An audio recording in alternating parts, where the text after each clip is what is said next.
ગોપાલ ઇટાલિયાએ ધારાસભ્ય પદના લીધા શપથ, સરકારને માર્યો ટોણો તો ઋષિકેશ પટેલનો પલટવાર। શપથ ગ્રહણ સાથે જ ગોપાલ ઇટાલિયા અને ભાજપ વચ્ચે શાબ્દિક ટપાટપી શરૂ થઈ ગઈ। ગોપાલ ઇટાલિયાએ બુધવારે બપોરે વિસાવદરના ધારાસભ્ય પદે શપથ ગ્રહણ કર્યા। વિધાનસભા અધ્યક્ષ શંકર ચૌધરીએ ઇટાલિયાને શપથ લેવડાવ્યા।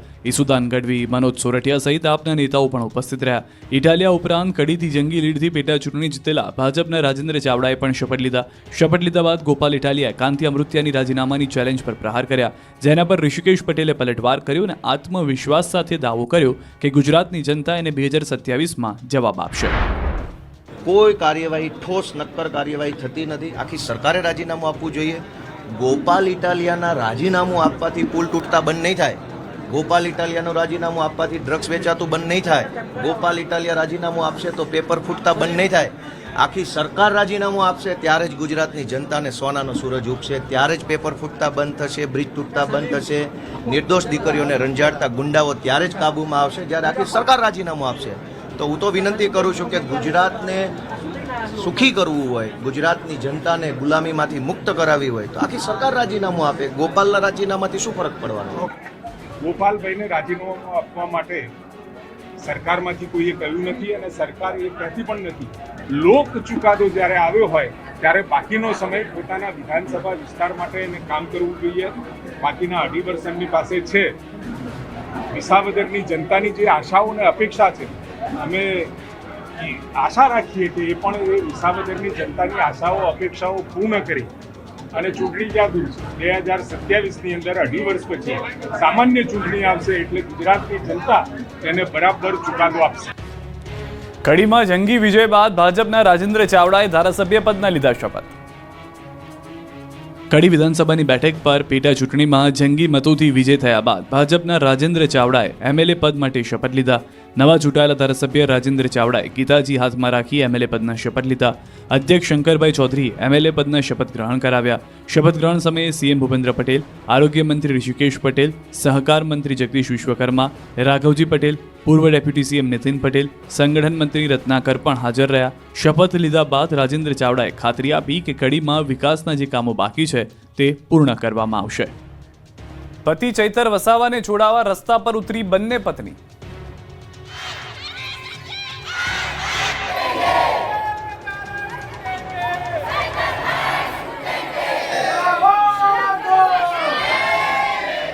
ચૈતર વસાવાને જેલમાંથી મુક્ત કરવાની માંગ સાથે સમર્થકો મોટી સંખ્યામાં કલેક્ટર કચેરીએ પહોંચી ગયા। ચૈતર વસાવાના બંને પત્ની વર્ષાબેન અને શકુંતલાબેન પણ હાથમાં પોસ્ટર સાથે રેલીમાં જોડાયા અને ચૈતર વસાવાને મુક્ત કરવા માંગ કરી। આ દરમિયાન પોલીસ અને સરકાર વિરોધી સૂત્રોચ્ચાર પણ કરાયો। ચૈતર વસાવાના પત્ની અને સમર્થકો દ્વારા આવેદનપત્ર પણ આપવામાં આવ્યું। 10 દિવસ પહેલા તાલુકા સંકલનની બેઠકમાં ચૈતર વસાવાએ ધમાલ મચાવી હોવાનો આરોપ લગાવ્યો હતો। બેઠકમાં તેમણે ડેડિયાપાડા તાલુકા પંચાયતના પ્રમુખ સંજય વસાવા પર છૂટો મોબાઈલ અને કાચનો ગ્લાસ ફેંકીને જીવલેણ હુમલો કર્યાની ફરિયાદ નોંધાયા બાદ ચૈતર વસાવાને જેલ હવાલે કરાયા। આ તરફ ફરિયાદી સંજય વસાવાએ ઓફર આપી છે કે જો ચૈતર વસાવા મારી અને સાગબારા તાલુકા પંચાયતના પ્રમુખ ચંપાબેનની જાહેરમાં માફી માંગે તો તેઓ કેસ પાછો ખેંચી લેશે। સંજય વસાવાએ આ મામલે આદિવાસી સમાજના પ્રમુખને પત્ર લખ્યો છે। સાબર ડેરીના ભાવ ફેરને લઈને હજુ વિરોધનો ઉભરો યથાવત, દૂધના કેન ઊંધા વાળ્યા। સાબર ડેરીના ભાવ ફેરને લઈને હજુ વિરોધનો ઉભરો યથાવત છે। સાબરકાંઠા અરવલ્લીમાં ભાવફેર આંદોલન યથાવત છે। ડેરીની ભાવફેરની ચૂકવણીની જાહેરાત છતાં સતત ત્રીજા દિવસે પશુપાલકો પોતાની માંગને લઈને અડગ છે। આંદોલન વધુ ઘેરું બન્યું છે। દૂધ મંડળીઓમાં તાળાબંધી સાથે વિરોધ યથાવત છે। જ્યાં સુધી 25% ભાવફેર નહીં થાય ત્યાં સુધી આંદોલન ચાલુ રાખવાની ચીમકી ઉચ્ચારી છે। સાથે જ ધરપકડ કરાયેલાઓની મુક્તિની પશુપાલકોની માંગ છે। જ્યાં સુધી માંગ નહીં સંતોષાય ત્યાં સુધી દૂધ નહીં ભરે તેવી ચીમકી આપી છે। સતત બીજા દિવસે મોટાભાગની દૂધ મંડળીઓ બંધ છે। 900 દૂધ મંડળીઓનું 20 લાખ લીટર દૂધ આવ્યું નથી। બીજી તરફ હિંમતનગર તાલુકાના ઝોન 60 મંડળીના ચેરમેન, સેક્રેટરી અને પશુપાલકોની એક બેઠક હિંમતનગરની સહકારી જીન ખાતે યોજાઈ હતી। આ બેઠકમાં હિંમતનગર ઝોનના ડિરેક્ટર વિપુલ પટેલ હાજર રહ્યા હતા।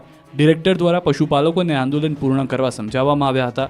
આ સાથે જ 60 મંડળીઓ દ્વારા ઈડર તાલુકાના ચિંજવા ગામના યુવક અશોકભાઈના પરિવારને 5,000 રૂપિયા આર્થિક મદદ કરવા માટેનું નક્કી કરવામાં આવ્યું છે।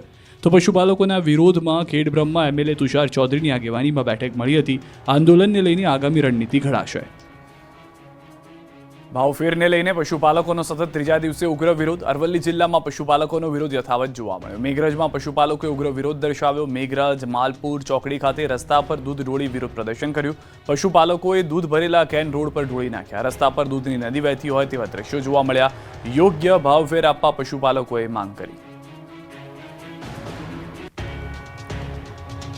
પશુપાલકોના સમર્થનમાં આવ્યું ભારતીય કિસાન સંઘ. અરવલ્લીમાં ભારતીય કિસાન સંઘે કલેક્ટરને કરી રજૂઆત. જિલ્લા કલેક્ટરને આવેદનપત્ર આપીને રજૂઆત કરી. સાબર ડેરી દ્વારા સત્વરે પશુપાલકોને પૂરતો ભાવ વધારો ચૂકવવા માંગ કરાઈ છે. ધરપકડ કરાયેલા પશુપાલકોને છૂટા કરવા માંગ. મૃત્યુ પામેલ પશુપાલકોના પરિવારને વળતર આપવા માંગ. કેન્દ્ર સરકારે કરોડો ખેડૂતોને આપી મોટી ભેટ. ધન ધાન્ય કૃષિ યોજનાને મંજૂરી. પ્રધાનમંત્રી નરેન્દ્ર મોદી સરકારે કરોડો ખેડૂતોને મોટી ભેટ આપી. કેન્દ્રીય કેબિનેટની મળેલી બેઠકમાં પ્રધાનમંત્રી ધન ધન્ય કૃષિ યોજનાને મંજૂરી આપવામાં આવી છે. આ યોજના 2025-26થી શરૂ થશે અને આગામી 6 વર્ષ સુધી ચાલશે. આ અંતર્ગત દેશના 100 ઓછા કૃષિ ઉત્પાદન જિલ્લાઓના ખેડૂતોને ખાસ સુવિધાઓ આપવામાં આવશે. આ માટે દર વર્ષે 24,000 કરોડનું બજેટ નક્કી કરવામાં આવ્યું છે. આમાં 1.7 કરોડ ખેડૂતોને લાભ આપવાનું લક્ષ્ય રાખવામાં આવ્યું છે. તેનો ઉદ્દેશ ઉત્પાદન વધારવા, પાકની વિવિધતા, ટકાઉ ખેતી, આધુનિક સંગ્રહ અને આ જિલ્લાઓમાં દરેક ખેડૂતને સસ્તી લોન પૂરી પાડવાનો છે. ખેડૂતોને હવે ઘઉં અને ડાંગરને બદલે અન્ય પાક અને ટકાઉ કૃષિ પદ્ધતિઓ અપનાવવા માટે પ્રોત્સાહિત કરવામાં આવશે. જૂની અદાવતમાં રાજકોટમાં જીપ માથે ચડાવી હત્યાનો પ્રયાસ. લાઈવ હત્યાના હચમચાવી નાખનારા દ્રશ્યો રાજકોટના છે. અહીં વાહન અકસ્માતની જૂની વાતનો ખાર રાખી જીપમાંથી ચડાવી હત્યા કરવાનો પ્રયાસ કરાયો. શહેરના કુવાડવા પાસે નવાગામના આણંદપર ગામે રહેતા નરેશ ઠાકોર નામના શખ્સ અને ગભરૂ સાસકિયાના ભાઈ શૈલેષ વચ્ચે અગાઉ બોલાચાલી થઈ. વાહન અથડાવા જેવી બાબતે બોલાચાલી થઈ, જેનો ખાર રાખીને નરેશ ઠાકોરે બોલેરો જીપ લઈને આવ્યો. એક વ્યક્તિ પર સ્કૂટર લઈને આવતો તેના પર બોલેરો ચડાવી દીધી હતી. આ અંગે નરેશ ઠાકોર સામે પોલીસ ફરિયાદ નોંધાવી છે. ભાવનગરમાં લુખ્ખાઓએ 3 કારના કાચ ફોડ્યા. ભાવનગરમાં લુખ્ખાઓના ત્રાસ દિવસે ને દિવસે વધી રહ્યા છે. જાણે પોલીસનો કોઈ ડર ન હોય તે રીતે સુભાષનગરમાં રાત્રે વાહનોમાં તોડફોડ કરી હતી. સુભાષનગરના રાજપૂતવાડામાં અસામાજિક તત્વો ત્રાટક્યા હતા. આડેધડ પથ્થરના ઘા ઝીકી 3થી વધુ કારમાં તોડફોડ કરી હતી. કારના કાચ તોડી ફરાર થઈ ગયા હતા. આ અંગેની જાણ સોસાયટીના રહીશોને થતા લોકો ડરી ગયા હતા. પોલીસને ફરિયાદ કરી હતી. આ તરફ અંગત અદાવતમાં થરાદમાં જૂથ અથડામણથી નાસભાગ. બનાસકાંઠાના થરાદ 4 રસ્તા નજીક જૂથ અથડામણથી મચી ગઈ નાસભાગ. અંગત અદાવતમાં 2 જૂથ સામસામે આવી ગયા. એક જૂથે થરાદથી પૂરઝડપે ગાડીનો પીછો કરી જીતડામાં પહોંચી હુમલો કર્યો. જીતડામાં એક જૂથના લોકોએ બીજા જૂથના લોકો અને ગાડી પર ધોકા અને લાકડી વડે હુમલો કરતા અફરાતફરી મચી. હુમલામાં 2 ગાડીઓને નુકસાન પહોંચ્યું. અથડામણ દરમિયાન થરાદ પોલીસ ઘટના સ્થળે પહોંચતા અસામાજિક તત્વો ફરાર થયા. જોકે થરાદ પોલીસે એક આરોપીની અટકાયત કરી તો 8 હુમલાખોરો સામે 50,000ની લૂંટ અને હુમલાની ફરિયાદ નોંધીને વધુ તપાસ હાથ ધરી. ઘટના બાદ થરાદ પોલીસ એક્શનમાં આવતા અસામાજિક તત્વોમાં ફફડાટ ફેલાયો છે. ભાવનગરના રોડ પર ખાડામાં ફસાયો ટ્રક. ભાવનગર મહાનગરપાલિકાના પાપે શહેરના રોડ પર એટલા મોટા ખાડા પડ્યા છે કે ખાડામાં આખો ટ્રક જ સમાઈ જાય. જુઓ શહેરના શિવાજી સર્કલ રોડ પરના ખાડા, જ્યાંથી સિમેન્ટ ભરેલો ટ્રક જઈ રહ્યો હતો. સુભાષનગર જવાના રોડ પર ટ્રક પહોંચ્યો હતો ત્યારે ખોદેલા રોડમાં પડેલા ખાડામાં ટ્રક ફસાઈ ગઈ હતી. એવો ફસાઈ ગયો ટ્રક કે ટ્રકના આગળના ટાયરો આખા જમીનમાં ફસાઈ ગયા. ટ્રક માલિકે ટ્રકને બહાર કાઢવા કામગીરી કરી. મનપાએ શહેરના વિવિધ વિસ્તારમાં ઠેર ઠેર ખોદકામ કર્યું છે, જેથી ઠેર ઠેર રોડ પર ખાડા પડી ગયા છે. રાજકોટની મારવાડી યુનિવર્સિટીના વિદેશી વિદ્યાર્થીઓએ ગામ માથે લીધું દેહ વેપાર કરતા હોવાના આક્ષેપ. વિવાદોમાં રહેવા ટેવાયેલી રાજકોટની મારવાડી યુનિવર્સિટી ફરી એકવાર વિવાદમાં આવી છે. આ વખતે યુનિવર્સિટીના કોઈ કારનામા કર્યા નથી, પરંતુ યુનિવર્સિટીમાં ભણતા આફ્રિકન ખંડના વિદ્યાર્થીઓનો ત્રાસ સામે આવ્યો છે. મારવાડી કોલેજ પાસે આવેલા રતનપર ગામમાં વિદેશી વિદ્યાર્થીઓએ સ્થાનિક લોકો જોડે બબાલ કરી હતી. હંગામો મચાવ્યો, આખું ગામ માથે લીધું. નિવૃત્ત આર્મીના જવાનો સાથે આફ્રિકન વિદ્યાર્થીઓએ માથાકૂટ કરી. બબાલ એટલી ઉગ્ર બની કે પોલીસ બોલાવી પડી. પોલીસ સામે પણ વિદ્યાર્થી રકઝક કરતા હતા. આફ્રિકન વિદ્યાર્થીઓએ બબાલ કરતા રતનપર ગામના લોકો પોલીસ કમિશનર કચેરી ખાતે પહોંચ્યા. આવા વિદ્યાર્થીઓ સામે કાર્યવાહી કરવા માંગ કરી છે. ગ્રામજનોએ આક્ષેપ કર્યો કે આ વિદેશી વિદ્યાર્થીઓ ડ્રગ્સ અને દેહ વેપાર કરે છે. વોટ્સએપ ગ્રુપની ચેટ પણ વાયરલ થઈ છે. ત્યારે કોંગ્રેસના નેતાઓએ પણ વિરોધ કરીને કહ્યું કે જો મારવાડી યુનિવર્સિટી વિદેશી વિદ્યાર્થીઓને રાખવા જ માંગતી હોય તો કેમ્પસમાં જ વ્યવસ્થાઓ કરે, નહીંતર આગામી સમયમાં કોંગ્રેસ આંદોલન કરશે. ટ્રાફિક શાખાની હપ્તાખોરીથી રાજકોટના 35 ગામના લોકો પરેશાન. રાજકોટ ટ્રાફિક શાખાની હપ્તાખોરીથી 35 ગામના લોકો પરેશાન થયા. અલગ અલગ ગામના સરપંચ રાજકોટ શહેર પોલીસ કમિશનર કચેરી ખાતે રજૂઆત કરવા પહોંચ્યા. આજી ડેમ ચોકડીથી હલેન્ડા ગામ સુધી લોકો ટ્રાફિક શાખાની હપ્તાખોરીથી ત્રાસી ગયા છે. ગ્રામજનોનું કહેવું છે કે ટ્રાફિક પોલીસ ટ્રાફિક નિયમન કરાવવાને બદલે હપ્તા જ ઉઘરાવે છે. ગ્રામજનો જેવા ગામની બહાર નીકળે તે સાથે ટ્રાફિક પોલીસ ઉઘરાણી કરવા ઊભી થઈ હોય છે. ગામમાંથી નીકળતા બાઇક ચાલકોને જ પરેશાન કરે છે ટ્રાફિક પોલીસ. ખરીજ માફિયાઓની ગાડી ટ્રાફિક શાખાને દેખાતી નથી. સુરતના કતારગામમાં શિક્ષિકાના આપઘાત મામલે આરોપી પક્ષના લોકોએ પોલીસ કમિશનરને કરી રજૂઆત. સમગ્ર કેસની યોગ્ય તપાસ કરવા માંગ કરી. આપઘાત કરનાર શિક્ષિકા દ્વારા જુવેનાઇલ આરોપીને વારંવાર મેસેજ કરવામાં આવતા હતા. આ બાબતે યોગ્ય તપાસ કરવામાં આવે. આરોપીના માતાએ કહ્યું, મારો દીકરો બેકસૂર છે. અમદાવાદમાં વિરોધ કરનારાઓની પોલીસે અટકાયત કરી છે. આનંદનગર ગોપાલ આવાસમાં જનતા રેડ બાદ ઢોલ વગાડ્યા. ઢોલ વગાડી સ્થાનિકોએ રસ્તા ઉપર વિરોધ કરતા પોલીસે સ્થાનિકોની અટકાયત કરી. આ વિસ્તારમાં દારૂ વેચાતો હોવાની જાણકારીના આધારે ગઈકાલે રેડ કરવામાં આવી. જોકે તપાસ દરમિયાન કંઈ મળી આવ્યું નહોતું. વડોદરામાં વ્યાજ નહીં આપતા વ્યાજખોરોએ મનોદિવ્યાંગ દીકરાને 3 મહિના ઘરમાં ગોંધી રાખ્યો. વડોદરામાં વ્યાજખોર મા દીકરાએ માનવતા નેવે મૂકી છે. માંજલપુર વિસ્તારમાં વુડાના મકાનમાં રહેતા વિધવા મહિલાએ ભત્રીજાના લગ્ન અને 25 વર્ષના દીકરાની વરસી માટે 1 લાખ રૂપિયા વ્યાજે લીધા હતા, જેની સામે 1,40,000 રૂપિયા ચૂકવી દીધા હોવા છતાં પૈસા માંગતા હતા. દર મહિને 10,000 રૂપિયાનું વ્યાજ ચૂકવતા હતા. 3 મહિનાથી વ્યાજ નહીં આપતા વ્યાજખોર માતા પુત્રએ મહિલાના માનસિક અસ્વસ્થ દીકરાને ઘરમાં પૂરીને બહારથી તાળું મારી દીધું હતું. છેલ્લા 3 મહિનાથી યુવકને ઘરમાં પૂરેલો હતો. આ દરમિયાન વિસ્તારમાં રહેતા એક યુવકે આવીને તેમના દીકરાને મુક્ત કરાવ્યો અને પોલીસને જાણ કરી. આ મામલે માંજરપુર પોલીસે માતા પુત્ર સામે ગુનો નોંધી તેમની ધરપકડ કરી. મહિલાએ વ્યાજખોર માતા પુત્રના અમાનુષી અત્યાચાર અંગે રડતા રડતા કહ્યું કે ઉઘરાણીએ આવે ત્યારે મા દીકરો મને ચપ્પલે મારે છે, બીજા 1 લાખ માંગે છે, હું ક્યાંથી લાવું? મારે છતાં ઘરે બેઘર થવાનો વારો આવ્યો છે. મોરબીના લવલખી રોડ પર પ્રાથમિક સુવિધાનો અભાવ, પ્રજા વિફરી. એક તરફ મોરબીના ધારાસભ્ય કાંતિ અમૃત્યા પડકારવાળી રાજનીતિ કરી નાટક કરી રહ્યા છે. 2 કરોડના ઇનામની જાહેરાત કરી રહ્યા છે. બીજી તરફ એમના જ મત વિસ્તાર મોરબીમાં જનતા પ્રાથમિક સુવિધા માટે ટળવળી રહી છે. આ દ્રશ્યો નવલખી રોડ પર આવેલા નીલકંઠ રેસિડેન્સી વિસ્તારના છે. અહીં નથી લાઇટના ઠેકાણા, નથી બન્યો રોડ, નથી ગટરની કોઈ વ્યવસ્થા. દર વખતે ચોમાસું આવે એટલે આ વિસ્તાર બેટમાં ફેરવાઈ જાય. રોડ પર કિચડનું સામ્રાજ્ય છવાઈ જાય. લોકો ચાલીને તો નીકળી જ શકતા નથી. ઉપરથી મસમોટા ખાડાઓ લોકોની કમર ભાંગી રહ્યા છે. વાલીઓ બાળકોને મૂકવા પણ જઈ શકતા નથી. વિદ્યાર્થીઓને શાળાએ મૂકવા રિક્ષા પણ આવતી નથી. સ્ટ્રીટ લાઇટના અભાવે રાત પડે એટલે અહીં અંધકાર છવાય છે. લોકો રજૂઆત કરી કંટાળી ગયા છે. પ્રજાએ વિરોધ કરી હવે તુરંત કામ કરવા માંગ કરી. ગુજરાત વિધાનસભાનું ચોમાસું સત્ર ઓગસ્ટના અંતિમ સપ્તાહમાં યોજાવાની સંભાવના. ગુજરાત વિધાનસભાનું 2025નું ચોમાસું સત્ર ઓગસ્ટના છેલ્લા સપ્તાહમાં મળવાની સંભાવનાઓ. ગૌણ વિધાનસભા સમિતિની બેઠક આગામી 22 જુલાઈના રોજ યોજાશે, જેમાં ચોમાસું સત્રની તારીખો નક્કી કરવામાં આવશે. આધિકારિક સૂત્રો મુજબ વિધાનસભાનું સત્ર 25મી ઓગસ્ટથી 28મી ઓગસ્ટ વચ્ચેના 3 દિવસ માટે યોજાઈ શકે, જેમાં જીએસટી દર સુધારાના વટહુકમને વૈધાનિક સ્વરૂપ આપતી બિલ રજૂ કરવાની પણ તૈયારી છે.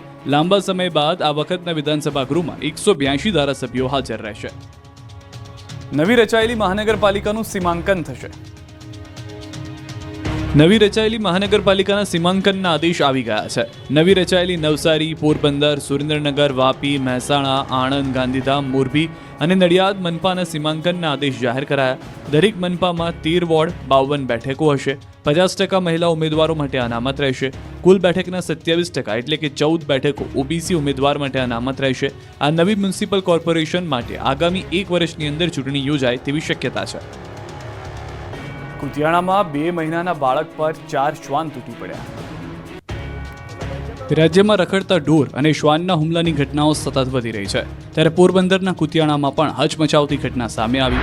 કોટડા ગામે વાડી વિસ્તારમાં ઘોડિયામાં સૂતા 2 મહિનાના બાળક પર 4 જેટલા શ્વાને ઘાતક હુમલો કર્યો, જેમાં બાળકને માથાના ભાગે ગંભીર ઈજા પહોંચતા બાળકનું મોત નીપજ્યું. બાળકને સારવાર માટે પોરબંદરની ભાવસીજી હોસ્પિટલ ખાતે ખસેડવામાં આવ્યા, જ્યાં સારવાર દરમિયાન બાળકનું મોત નીપજ્યું. ઘટનાને લઈ પરિવારમાં શોકનું મોજું ફરી વળ્યું. અમદાવાદમાં સ્કૂલ વાન ચાલકો બેફામ, વધુ બાળકો બેસાડતા 17 વાન ડિટેન. અમદાવાદમાં ફરી એકવાર સ્કૂલ વાન ચાલકો બેફામ બની ગયા છે. નિયમોનો ઉલાળ્યો કરી ક્ષમતા કરતાં વધુ બાળકો બેસાડવામાં આવી રહ્યા છે. આ અંગેની જાણ આરટીઓને થતાં નિયમ ભંગ કરનાર સામે લાલ આંખ કરી સ્કૂલ વાન રિક્ષા સામે કાર્યવાહી કરી. ક્ષમતા કરતાં વધુ બાળકો બેસાડવા, સ્કૂલ વાનમાં પીળી નંબર પ્લેટ ન હોવી, વાહન દસ્તાવેજ ન હોવા તેમજ ફિટનેસ સર્ટિફિકેટ ન હોવા પર કાર્યવાહી કરાઈ. 17 સ્કૂલ વાન ડિટેન કરવામાં આવી, 85 મેમો આપવામાં આવ્યા તેમજ 6.5 લાખનો દંડ પણ વસૂલ કરવામાં આવ્યો. ડમ્પર ચાલકના આતંક બાદ હવે રાજકોટમાં રાત્રે 8 વાગ્યા સુધી ભારે વાહન પર પ્રવેશબંધી. રાજકોટમાં બેફામ ડમ્પરે યુવતીનો ભોગ લીધા બાદ જાગ્યું તંત્ર. ફરી રાજકોટ શહેરમાં ભારે વાહનોના પ્રવેશ પર પ્રતિબંધ મુકાયો. રાજકોટ શહેરમાં ભારે વાહનો માટે સવારે 8 વાગ્યાથી લઈ બપોરના 2 વાગ્યા સુધી તેમજ સાંજના 5 વાગ્યાથી રાતના 8 વાગ્યા સુધી પ્રતિબંધ રહેશે. ઓગસ્ટ 2023થી જાહેરનામું હોવા છતાં નિયમોના ધજાગરા ઉડી રહ્યા છે ત્યારે હવે ટ્રાફિક ડિપાર્ટમેન્ટ દ્વારા આવા વાહનો વિરુદ્ધ દંડાત્મક કાર્યવાહી માટે સ્પેશિયલ ડ્રાઈવ શરૂ કરાશે. ચોમાસા દરમિયાન રાજ્યમાં ખરાબ રસ્તાઓ અંગે તંત્રએ કડક કાર્યવાહી કરી છે. જવાબદાર કોન્ટ્રાક્ટરો સામે લાલ આંખ કરતા સમારકામની કામગીરી સ્વખર્ચે પૂર્ણ કરવા નોટિસ ફટકારવામાં આવી. અત્યારે તો હાલ જે રસ્તાઓની તૂટફૂટ થઈ છે, આદરણીય મુખ્યમંત્રીશ્રીએ ડિફેક્ટ લાયબિલિટી પીરિયડની અંદર જે પણ રોડ તૂટ્યા હોય એ તમામ રોડની જવાબદારી એ કોન્ટ્રાક્ટરની છે ને એમને તાત્કાલિક સૂચના આપી અને રોડની મરમ્મત કરવાનું કહેવામાં આવ્યું છે. વિસનગરમાં બની રાજ્યની પ્રથમ એનિમલ હોસ્ટેલ.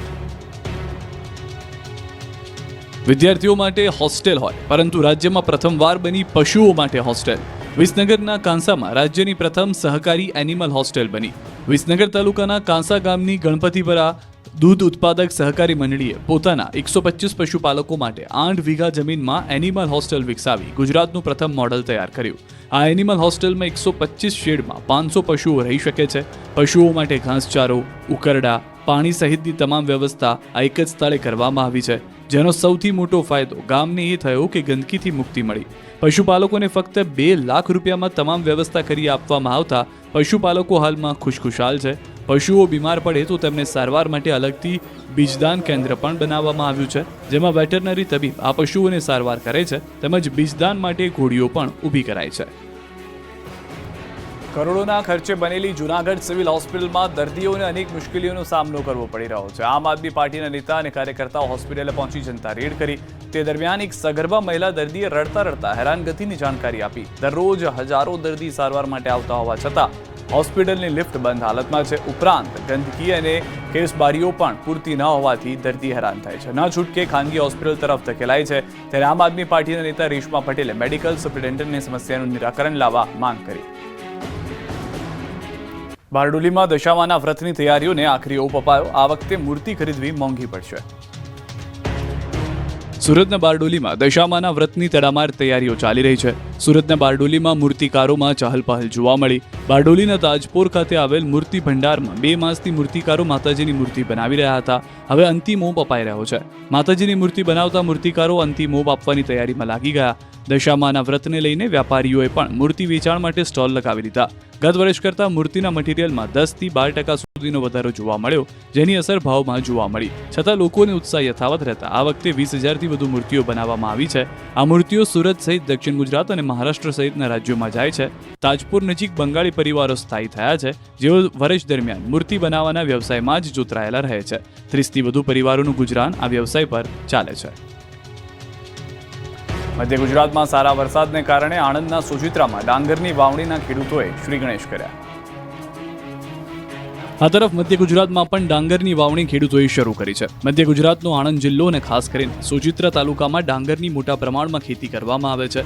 સોજિત્રા તાલુકાની ડાંગરને ગુજરાતમાં સર્વોત્તમ ગુણવત્તાની ડાંગર માનવામાં આવે છે. તાલુકામાં આવેલા 22 ગામની જીવાદોરી ડાંગરની ખેતી માનવામાં આવે છે. સમગ્ર સોજિત્રા તાલુકાનું જીવન નિર્વાહ ડાંગરની ખેતીમાં થાય છે. એમ કહીએ તો અતિશયોક્તિ નથી. આ વર્ષે સમગ્ર આણંદ જિલ્લામાં ખેતીલાયક વરસાદ સારો છે.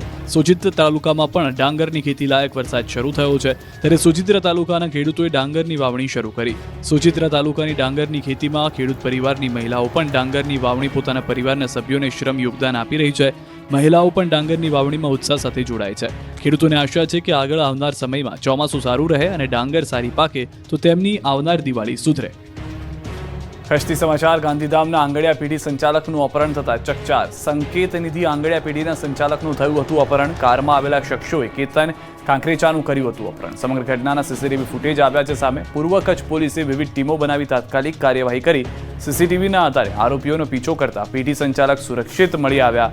ભચાઉના જંગી પાસે ભોગ બનનાર આંગડિયા પેઢી સંચાલક સુરક્ષિત મળી આવતા કાર મૂકી ભાગી જનાર આરોપીઓની ધરપકડ માટે પોલીસે તજવીજ હાથ ધરી. હવે વરસાદનું જોર ઘટશે. 26મીથી ફરી તોફાની વરસાદ પડશે. રાજ્યમાં મેઘરાજાએ વિરામ લીધો છે. આગામી 7 દિવસ સુધી ભૂક્કા બોલાવી દે તેવા વરસાદના કોઈ એંધાણ નથી. હવામાન વિભાગે આગાહી કરી છે કે આગામી 7 દિવસ વિવિધ ભાગમાં વરસાદી માહોલ રહેશે, પણ ઝાપટા પડશે. આગામી 5 દિવસ થંડરસ્ટ્રોમ એક્ટિવિટી રહેશે. અમદાવાદમાં સામાન્ય વરસાદની શક્યતા છે. જો કે 21મીથી ગુજરાતના વાતાવરણમાં પલટો આવશે. અંબાલાલ પટેલે આગાહી કરી છે કે બંગાળના ઉપસાગરમાં એક સિસ્ટમ બનશે. તેની અસર ગુજરાતમાં 26મીથી તોફાની વરસાદનો રાઉન્ડ શરૂ થશે. પછી 6 થી 10 ઓગસ્ટમાં ધારદાર વરસાદ પડશે. મધ્ય ગુજરાત, સૌરાષ્ટ્ર અને ઉત્તર ગુજરાતના કેટલાક ભાગમાં પૂર આવે તેવો વરસાદ પડશે. વરસાદથી તાપી નદી, સાબરમતી નદી અને નર્મદા ડેમનું જળસ્તર વધી શકે. હવે ધીરે ધીરે ચોમાસું તારીખ 21, 22, 23નું હવામાન પલટા છે અને તારીખ 26 જુલાઈથી 30 જુલાઈમાં રાજ્યના ઘણા ભાગોમાં ભારે વરસાદ થવાની શક્યતા રહેશે.